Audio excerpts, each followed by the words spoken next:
La septième et dernière partie du roman, Les fantômes de la Sierra Maestra, mais c'est justement la Sierra Maestra. Un nom devenu mythique. Dans l'histoire, et pour les Cubains bien sûr, la Sierra Maestra représente géographiquement une chaîne de montagnes, comme dans plusieurs pays on en trouve. Une chaîne de montagnes sauvages qui s'étend sur 250 km et qui en fait a la forme d'un fer à cheval, au fond de laquelle Sierra Maestra se trouve la ville de Santiago de Cuba. D'un côté, il y a la chaîne de montagnes, dont le plus haut sommet, le Pico Turquino, a la tête presque dans les nuages, à 2000 mètres. Et à la base, c'est la mer des Caraïbes. Un spectacle unique pour les amateurs de photos, bien entendu, mais également un pan de l'histoire de l'île de Cuba et de la révolution cubaine. Le 2 décembre 1956, le Granma, ce yacht qui contenait en réalité, qui était construit pour contenir une trentaine de personnes, arrive de peine et de misère à travers des tempêtes, après une traversée de 2500 km en provenance de la presqu'île du Yucatan, au Mexique, arrive dans la baie de Coloradas, s'échoue en réalité dans la baie de Coloradas. Une journée plus tard, il ne restera que 17 de ces 82 personnes. Ils se sont perdus, égarés, ont été faits prisonniers ou ont été tués.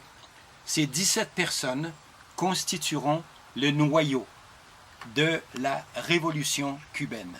Ces 17 personnes auront une chance sur 1 million de réussir le pari absurde, totalement insensé qu'avait fait Fidel Castro 3 ans auparavant, celui de revenir à Cuba, de renverser le dictateur Fulgencio Batista.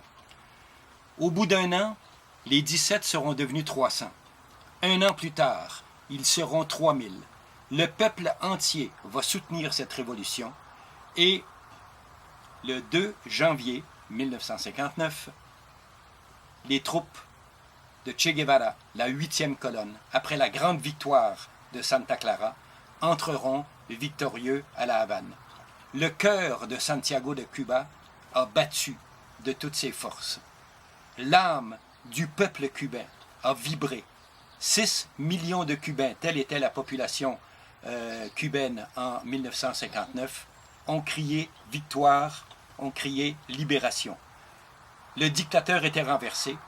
Il a quitté dans la nuit du 1er janvier en direction de la République dominicaine, où l'attendait son ami, un autre dictateur, Trujillo, et la révolution cubaine a commencé son œuvre.